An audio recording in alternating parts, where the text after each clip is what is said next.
গত 16 বছরে আগুন সন্ত্রাসের নাম দিয়েছিল তারা বিএনপির উপরে, যে বিএনপি এবং শিবির জামাত এরা আগুন সন্ত্রাস করে। কিন্তু আপনারা যদি একদম ধারাবাহিকতাভাবে স্বাধীনতোত্তর পরবর্তী সময় থেকে যদি ধারাবাহিকভাবে দেখেন, তাহলে আগুন সন্ত্রাসের মূল জিনটা কিন্তু আসলে আওয়ামী লীগের। আওয়ামী লীগের যে সোশ্যাল মিডিয়া অ্যাক্টিভিস্টরা যারা আছেন তারা অলরেডি সশস্ত্র যুদ্ধের হুমকি দিচ্ছেন অনলাইনে, ফেসবুকে লাইভে এসে।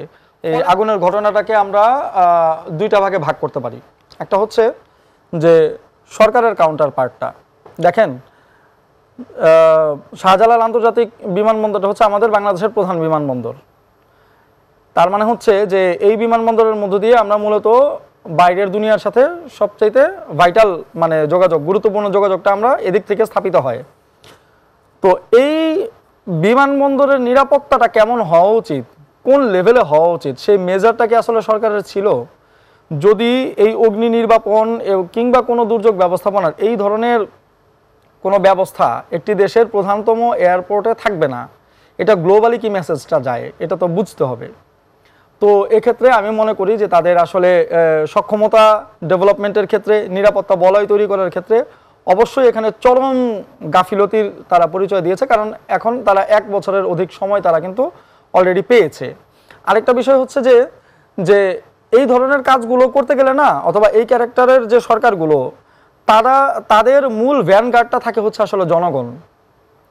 কিন্তু তারা যদি জনগণের সাথে দূরত্ব বজায় রেখে, তারা যদি এক্সিস্টিং পাওয়ারের সাথে নেগোসিয়েশনে যায়, অথবা যদি আপোষকামী একটি চরিত্র ধারণ করে, তখন কি হয়, জনগণের সাথে তাদের একটা দূরত্ব তৈরি হয়। তখন এই ধরনের সরকারগুলো একা হয়ে যায়।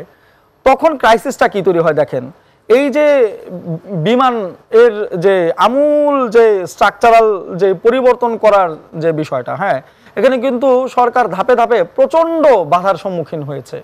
আপনি দেখেন আজকে ওই আমলাদেরকে যে একটা আইন সংশোধনের ব্যাপারে, হ্যাঁ, 3 বার আইন সংশোধন করতে হলো তাদেরকে। কেন করতে হলো? আমলাদের আন্দোলনের মুখে তাদেরকে কেন নমনীয় হতে হলো? সেই জিনিসটা বোঝার জন্য আপনাকে দেখতে হবে যে জনগণের সাথে এই সরকারের দূরত্ব কতটুকু তৈরি হয়েছে।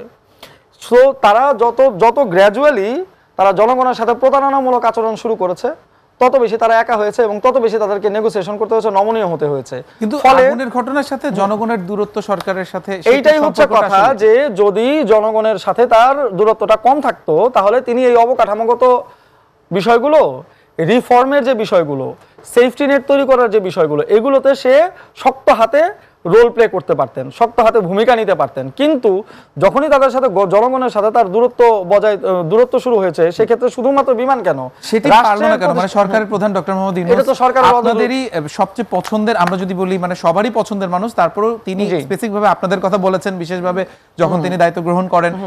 তার সাথে আসলে মানে তিনি আসলে কেন পারলেন না এখন পর্যন্ত এটি তৈরি করতে? এটা তো সরকারকেই ক্লিয়ার করতে হবে যে কেন পারলেন না। জনগণ তো তাদের সাথে ছিল, এখন জনগণ তো জবাব দিবে না যে ডক্টর ইউনূস অথবা তার নেতৃত্বাধীন সরকার কেন জনগণের সাথে দূরত্ব বজায় রাখে। জনগণ তো আরো জীবন দেওয়ার জন্য প্রস্তুত ছিল, কিন্তু তিনি কেন জনগণকে সাথে রাখতে পারলেন না, এই জবাব তো তারা দেবেন। আরেকটা কাউন্টার জায়গা আপনারা কি তাদের কাছে জানতে চেয়েছিলেন এই বিষয়টা? গ্র্যাজুয়ালি সব সময়ই আমরা জানতে চাচ্ছি, ইচ এন্ড এভরি ডে তো আমরা তাদেরকে অ্যাকাউন্টেবল করছি, প্রশ্নের সম্মুখীন করছি, কিন্তু তারা কি আসলে প্রশ্ন জবাবটা দিচ্ছেন? স্পেসিফিকভাবে ডক্টর মোহাম্মদ ইউনূসের কাছে জানতে চেয়েছেন কিনা? না, এটা তো একটা ব্যক্তির বিষয় না, এটা একটা সরকারের বিষয়। সেটা হচ্ছে যে যখন ডক্টর মোহাম্মদ ইউনূস একটি সরকারকে নেতৃত্ব দিচ্ছেন, তখন আপনার সেই সরকারটাকেই তো আপনি অ্যাকাউন্টেবল করবেন। তিনি বলছেন যে হ্যাঁ, সো এই জায়গায় ব্যক্তি ডক্টর মোহাম্মদ ইউনূস না, তার সরকারকে। এটা একটা প্রাতিষ্ঠানিক একটা ব্যাপার, আর একটা হচ্ছে ব্যক্তিগত ব্যাপার। সেটা হচ্ছে আমি একটু জাস্ট বলি আপনার কথার মাঝখান দিয়ে, মানে আমরা যদি দেখি যে কোন একটা খেলায় যদি কোনো টিম যদি ফেল করে বা সেখানে যে কোনো কিছু হলে, আমরা কোচকে বা টিমের যে ক্যাপ্টেন থাকে তাকে আসলে জবাবদিহি করতে হবে, বলতে হয়। অবশ্যই এই ক্ষেত্রে ধরেন ডক্টর ইউনূসকেই এই জবাবটা দিতে হবে, এবং সেই প্রশ্নগুলো তো আমরা ডক্টর ইউনূসকেই করছি সরকার প্রধান হিসেবে, ব্যক্তি ডক্টর মোহাম্মদ ইউনূসকে না, সরকার প্রধান হিসেবে। আচ্ছা, এটা হচ্ছে একটা বিষয় যে তিনি তার নেতৃত্বাধীন সরকার যত জনগণের থেকে দূরে গিয়েছে, রিফর্মের দিক থেকে তিনি তত বেশি দুর্বল হয়েছেন। এটা হচ্ছে মূল কি পয়েন্ট আর কি। সেই ক্ষেত্রে এই যে আজকে বিমানবন্দর দুর্ঘটনা, কিংবা আজকে যদি আল্লাহ না করুক যদি অন্য কোথাও এই যে একটা জাহাজ ডুবি হলো, হ্যাঁ, 1200 টন কাঁচামাল নিয়ে, এই যে বিষয়গুলো, ঠিক আছে, এই বিষয়গুলোর এই সেফটি মেজারগুলো, রিস্ক ফ্যাক্টরগুলো কে মেজার করবে? হ্যাঁ, তো এই সেফটি মেজারগুলো নেয়া এবং এর নিরাপত্তা বলয় তৈরি করার ক্ষেত্রে যে তার শক্ত অবস্থান নেয়া, তার ব্যাকবোন হিসেবে তো কাজ করবে জনগণ, গণ অভ্যুত্থানকারী জনগণ। সে জনগণকে যদি সে পাশে না পায় তাহলে তো সে আপোষকামী হবে, তার মধ্যে অনেক দুর্বলতা দেখা দেবে, এটাই স্বাভাবিক। আচ্ছা, আরেকটা ব্যাপার হচ্ছে যে হ্যাঁ, এখানে অবশ্যই আমরা যদি ক্যারেক্টার ওয়াইজ যদি ধারাবাহিকভাবে লক্ষণগুলো দেখি, তাহলে দেখেন আমরা আগে আন্দোলনের সময় আমরা দেখেছি যে গান পাউডার দিয়ে যাত্রাবাহী বাস পুড়িয়ে দেওয়ার নজির আছে।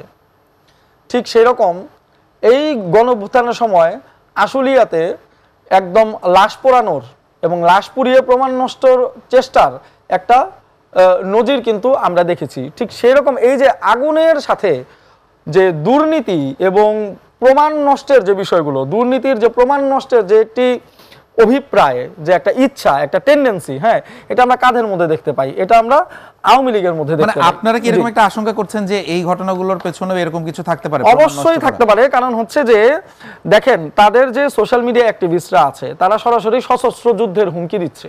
তারা বলতে আপনি আওয়ামী লীগের যে সোশ্যাল মিডিয়া অ্যাক্টিভিস্টরা যারা আছেন তারা অলরেডি সশস্ত্র যুদ্ধের হুমকি দিচ্ছেন অনলাইনে, ফেসবুকে লাইভে এসে। ফলে যেটা হচ্ছে যে এই বক্তব্যগুলোর ধারাবাহিকতাগুলো দেখেন, যদি দেখেন এবং পাশাপাশি যদি এই ঘটনাগুলো আপনি দেখেন, তাহলে আপনি এর মধ্যে একটি মিল খুঁজে পাবেন। ঠিক সেইভাবে এই যে আগুন, এই গত 16 বছরে আগুন সন্ত্রাসের নাম দিয়েছিল তারা বিএনপির উপরে, যে বিএনপি এবং শিবির, জামাত এরা আগুন সন্ত্রাস করে। কিন্তু আপনারা যদি একদম ধারাবাহিকতাভাবে স্বাধীনতোত্তর পরবর্তী সময় থেকে যদি ধারাবাহিকভাবে দেখেন, তাহলে আগুন সন্ত্রাসের মূল জিনটা কিন্তু আসলে আওয়ামী লীগের মধ্যে। মুসলিম ভাই, আরেকটা বিষয় কি বলবেন যে রফিক ভাই যেটি বলছিলেন যে আসলে নির্বাচন বানচালের একটা ষড়যন্ত্র হিসেবে দেখছেন, আপনি যেটি বলছেন যে আসলে প্রমাণ নষ্টের একটা ইস্যু থাকতে পারে, একটা ইস্যু থাকতে পারে। আমি বলছি যে নির্বাচন বানচালের কিছু না, এটি শুধুমাত্র একপাক্ষিকভাবে দেখলে হবে না। মানে ধরেন হচ্ছে যে ধরেন একটি দেশ চলছে, হ্যাঁ, এখানে ধরেন 4টা 5টা 6টা অনেকগুলো ফ্যাক্টর একসাথে কাজ করে, যে যার মতো ফ্যাক্টর ওয়াইজ, যে যার এজেন্ডা অনুযায়ী কাজ করে, পরিস্থিতি অনুযায়ী যে যার এজেন্ডা অনুযায়ী লাভ কিংবা লোকসান তারা বুঝে নিয়ে যায়। সো একটা ঘটনার মধ্যে দিয়ে আপনি 4-5টা ডাইমেনশন কিন্তু থাকতে পারে। হ্যাঁ, সেই ক্ষেত্রে ধরেন একটা ডাইমেনশন এমন হতে পারে যে নির্বাচনটা যদি প্রলম্বিত হয় তাহলে ফ্যাসিবাদী শক্তির এখানে মাথা চাড়া দিতে সুবিধা হবে, এটা যেরকম একটা এজেন্ডা থাকতে পারে। ঠিক সেই রকম ধরেন এই বিমানের ভেতরে যে দুর্নীতিগ্রস্ত যারা আছেন, যারা নাকি হাজার হাজার কোটি টাকা দুর্নীতির সাথে জড়িত, তো তাদের এই দুর্নীতির ফুটপ্রিন্ট নষ্ট করার জন্য তো হতে পারে। এই আমি যেটা বলছি সেটা হচ্ছে যে এটা যদি সুনির্দিষ্ট তদন্তের মধ্যে দিয়ে এটা বের হয়ে আসবে, কিন্তু এই ফ্যাক্টরগুলো কিন্তু মাথায় রাখতে হবে। কিন্তু তদন্ত রিপোর্টগুলো আসলে আদৌ কতটুকু মানে প্রকাশ পায় বা সেগুলোর আসলে প্রতিফলন কতটুকু সেটা হচ্ছে যে আপনি যদি জনগণের প্রতি কমিটেড থাকেন, জনগণের প্রতি যদি আপনি অ্যাকাউন্টেবল থাকেন, তাহলে যত ঝড় ঝাপটাই হোক আপনি জনগণকে সাথে নিয়ে এগিয়ে যাবেন।